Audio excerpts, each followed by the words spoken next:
কিরে ভাইয়া, আজ এত দেরি করে বাড়ি ফিরলে যে? একটা বিশেষ কারণে দেরি হয়েছে। এই মেয়েটা কি? ও তোর বড়।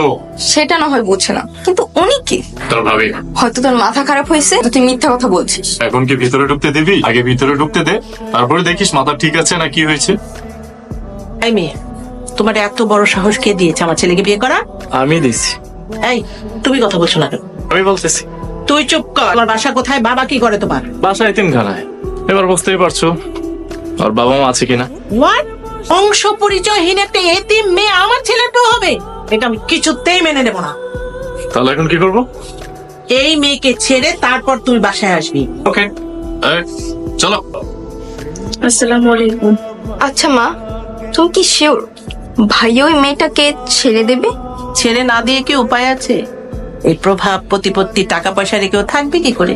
তুমি হয়তো ভুলে গেছো যে ভাইয়া খুব ভালো